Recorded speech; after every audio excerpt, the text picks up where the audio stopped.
Hello and Happy New Year, I'm Rob from JustOtherRoad.com. If you're new to the channel, I'm an annoying soy boy dork coming to you from my parents' living room today. My little heater in my game room is losing the battle against the cold because it's the beginning of January, so it's time to look at my top 10 games from last year. Only one rule, it's the same as the rule every year. It must be listed as 2023 according to Board Game Geek, that way there's no argument about when and when not the game was released. I am including remakes, rethemes and reimaginings, thankfully.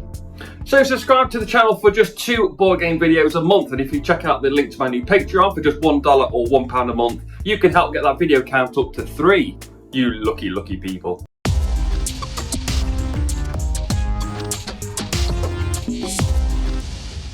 Number 10. Now it's important to remember this is my subjective list, but I will always prioritise fun over anything else. I will never pretend to like popular games to make you like me, and I will never not pretend to like silly games so you think less of me. You okay with that? Good. Okay, we're starting with the lightest game on the list, and for that we're heading to Woodsboro, California. In Scream the game, players are collecting sets of cards in order to complete scenes to beat Ghostface. This is done in real time with players either drawing a card or trading a card with another player on their turn. Of course, Ghostface is there to get in the way. The game is played on an app and the players' names are entered. Every so often, Ghostface will ring and give a certain player a task to complete, which is usually just to discard certain cards when they call back. The scenes you have are based on locations, and Ghostface will move around the town and cause issues with players whose scene matches Ghostface's current location. Complete all the scenes to win, but if Ghostface kills even one player, then all the players lose. Scream the game is rated a very nice 6.9 on BGG, with players a fan of the fun gameplay and app that runs the game well. The few negative points were based around being fairly generic if you're not a fan of the films and being too easy at lower player counts. Now I've only played this at 7 players and we scraped through quite a lot of Ghostface's challenges, only to be very narrowly caught out by one right at the end of the game. Overall, this is a fun, real-time co-op game that has a really nice look and an app that runs the game well and really adds to the tension, strangely by giving you a break in gameplay. Shame you can't get it for a decent price here in the UK. Number 9. Pass the Pigs is a game where players take turns throwing 2 pigs and scoring points based on their landing position, which includes the trotter, the snouter and the oh so hilarious making bacon. But that game was made in 1977 when all the best things were made, so let's bring that mechanism into 2023. In Rolling Heights, players throw worker meeples into their box and gain resources depending on how they land. If they land on their feet, it's worth more. If they land on their side, you can re-roll to push your luck, but you might end up worse off. Players use those resources to build buildings throughout the city, some of which will be worth points and some will give you new workers to roll for different resources in the future. There are also personal and public goals to achieve to score points, or prestige as I should say, and whoever has the most wins the game. Rolling Heights is rated 7.6 on Board Game Geek, with players really liking the look of the game on the table, unique mechanisms and ease of gameplay. Criticism comes from the reliance on both gimmicks and luck and the game taking way too long.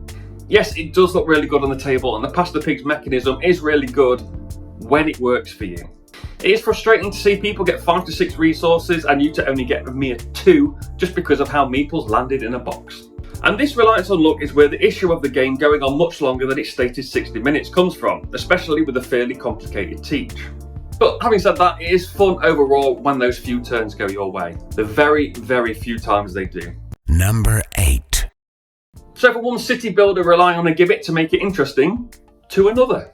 In Shake That Cities, players shake a box of cubes and press a button to release a 3x3 grid of random colours. The shaker then picks one of the colours in that grid and places tiles of that colour in the exact same pattern as the cubes landed in. The other players can then pick any other colour and will do the exact same to their own city, and after a number of rounds, points are scored. Grey roads score for connecting to the edge of the board. Black factories need to be next to other factories and roads. Red homes score more for being in multiple small clusters but not next to a factory. Green parks need to be next to homes and factories. Blue shops score more the closer they're placed to the centre of the board, but must also be connected to a road that is connected to the board's edge. You also score for randomised scoring tiles placed around the city. Shake That City is rated 7.2 on Board Game Geek, with praise for the pattern building and tile laying and the cube box that works really well. Criticism is mostly aimed at the possible lack of replayability. And I agree with that. Picking the colours, getting the tiles, placing them as best as you can and trying to score as much as possible is really fun. But the next game will be the same. The only thing that's going to change is the position of the tiles around the outside of the board. But still, it is a fun and interesting puzzle, and the Cube Shaker works really well for what you need it to do. Number 7. For clarity, in case you're wondering, 5 games on this list were bought by myself, 4 would belong to other people. Try to guess which is which if you like. One game on this list was given to me by a publisher for the purposes of providing a review. This is that one game. In City of the Great Machine, one player plays as the Great Machine trying to complete their master plan, and the other players play as heroes trying to start riots to overthrow the Great Machine's hold on the city.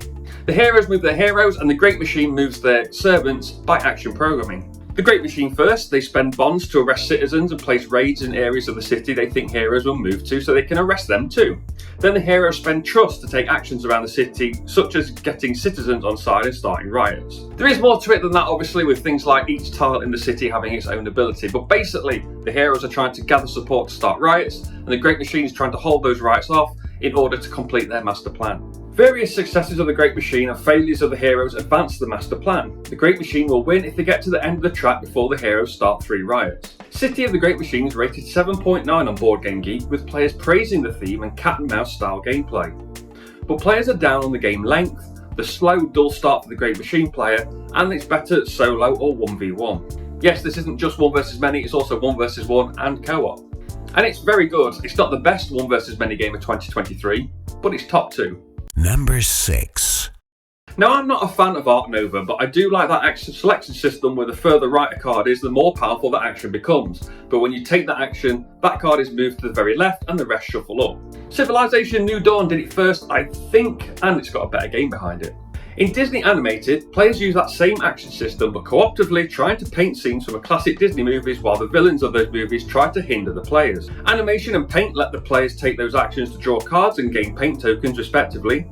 Background lets players put background tiles onto their scene. The paint tokens are used to place special actions or to place the characters onto the scene, which are on acetate, so they clear and pop on the table. It looks like animation. Cards are used to remove the villain's calamity cards for the round. The final action is sound, and this is used to activate the special actions that will be themed to the player's film, such as dispatching the genie from Aladdin or distributing the 7 dwarfs.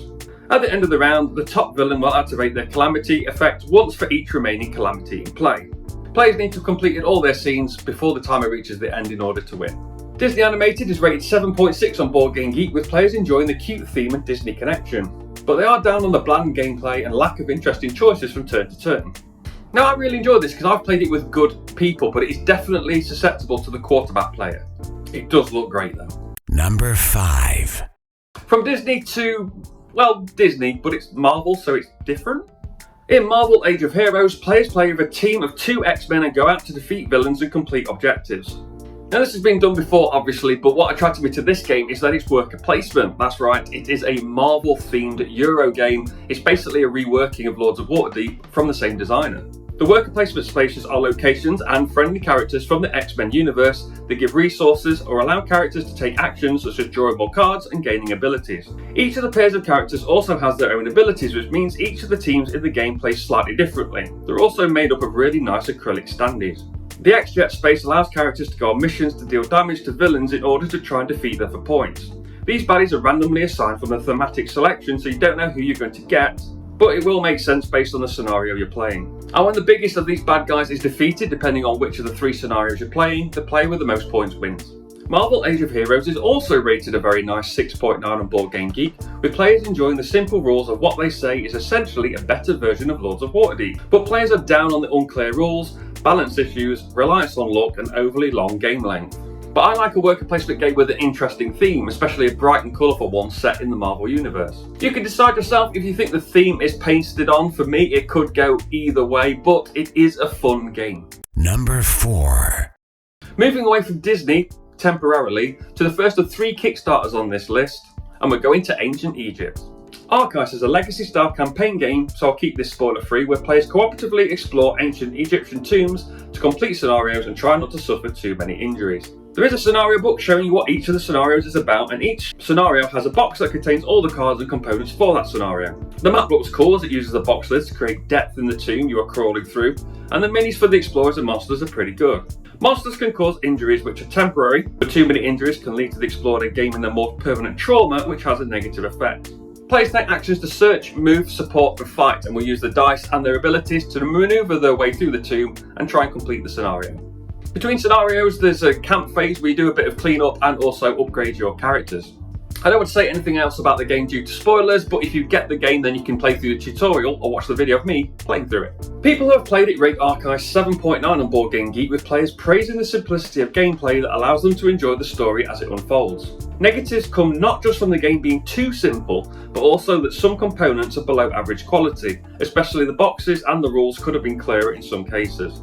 If you like dungeon crawl style games and think a more rules light one would be a better fit for your group, then definitely give this one a try. Number 3. Now remember what I said about not leaving unpopular games off the list just so I don't face any criticism? Well, we're back to Disney, and Marvel Zombies is a zombicide game where players play as a zombie version of heroes and villains from the Marvel Universe, trying to complete a scenario while fighting hordes of living superheroes and S.H.I.E.L.D. agents. But this is definitely more streamlined and easier to play than last time I played a zombicide game, like 11 years ago. This means you can focus on using your zombie superheroes' unique abilities and attacks to wade through hordes of, well, living people just doing their job, probably with families. Combat is done via dice, and the zombies get stronger the more hungry they get. But if they get too hungry, they become ravenous and can only move or use their Devour attack, which only eliminates one enemy but satiates their hunger. Enemy abominations are replaced with super powerful living superheroes, and you can also encounter innocent bystanders based on Marvel characters that can be devoured to gain their special ability. I went almost all in on the Kickstarter. I didn't spend £200 on the stupidly big Galactus, but it does give me a lot of content to play. Having Marvel characters I know in the game is much more appealing to me than it is having the rip-off action hero characters that used to be way back in the day. The game is rated a respectable 7.7 on BoardGameGeek, with players enjoying the fun, quick, streamlined gameplay for what they say is the best version of Zombicide to date. However, many believe that CMON have jumped the shark with this one, mildly review bombing it after rightful complaints about Kickstarter's cost of shipping and CMON's unwillingness to replace minis damaged in transit. Still, mine arrived okay, and while expensive, I do enjoy playing it and having it on the shelf. Oh, and you can play as living superheroes against the undead if you want. It's not as fun in my opinion, but the option's there. Number 2. There are many annual events around the world, including the Essen Board Game Fair, the Super Bowl, and those two towns in Greece that fire fireworks at each other. The latest to add to your annual calendar right now, apparently, is to play the latest version of Terra Mystica. In Age of Innovation, we're moving away from the religious and culty feel of Terra Mystica to a more academic way of life with schools, universities, and scholars. The gameplay is pretty much the same with some added elements. Books are a new resource that can be spent on special actions or to buy special tyres from a Gaia Project Tech Track-esque looking board. I really like this. Home terrain is no longer related to a faction, and the Stronghold ability, now called a palace, is also on a separate tile. So while this adds to the replayability and variability, it means the factions have lost their identity, which I don't like as much. What I'm happiest the most about with this is that they've got the dual layered player boards finally, so you can keep all your buildings nice and neat. Apart from that, and a bit more I didn't mention, it's Terra Mystica with a couple of extra steps. Age of Innovation is rated a whopping 8.9 on BoardGameGeek, with many players calling this the best version of Terra Mystica so far. However, others see it as another dry Euro and ask how many times the same game can be remade. This is a fair question. I have all 4 versions of this game and I intend to reduce that to 2 in the coming months. Terra Nova is a keeper due to its simplicity. Now, I've never really liked Gaia Project as much as the fantasy-based ones, but if I get rid of that, I'll lose that awesome tech track that I do really like. And also, I can't get rid of Terra Mystica after it being my favourite game for 12 years, can I? I really like this game, but I'm not having another version of Terra Mystica be my game of the year, not for the 3rd time. And now, number 1. Now, I've said before that I'm a board gamer, obviously, but I'm also a gamer, and video gaming is my preferred solo hobby over playing board games solo. So when a board game comes to Kickstarter, it's based on a video game I like, and the collector's edition is full of minis and under $100, I'm going to back it. In Dead by Daylight, the board game, 2 to 4 players play as survivors trapped in an arena and need to start up generators in order to unlock a door that they must also find to escape and win. But it's not that simple, there is a lot of danger. One player plays as the killer, hunting down survivors, attempting to wound them, hang them on hooks and sacrifices them to the entity to appease it to win the game. The stealthy movement of the video game is simulated via programming movement cards, a good way to keep everyone guessing where the killer will be.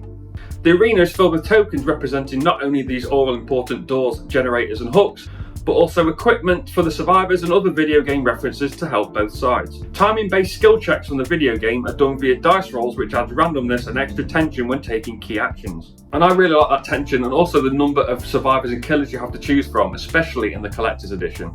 It's rated 7.4 on Board Game Geek with praise for the high quality components, the easy to learn gameplay, and the way D. Brad Tolton Jr. and the team at Level 99 Games have managed to implement gameplay elements from the digital game into cardboard and plastic form. However, there are many comments regarding the lack of balance, the not so aesthetically pleasing board, and that it's kinda mid. For me, it's a lighter, simpler option for the similarly playing City of the Great Machine. It's nice to have a 60-minute game you can pull out on occasion, even if the box is a little unwieldy.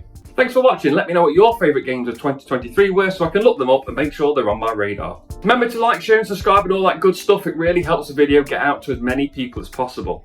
Also consider signing up to the Patreon if you're able. It would really help me with the cost of running the website and the channel. You can find me on Threads, Insta, Twitch and YouTube at Jester the Rogue. Find the blog at jestertherogue.com. I've been Rob, aka Jester the Rogue. I'll see you soon.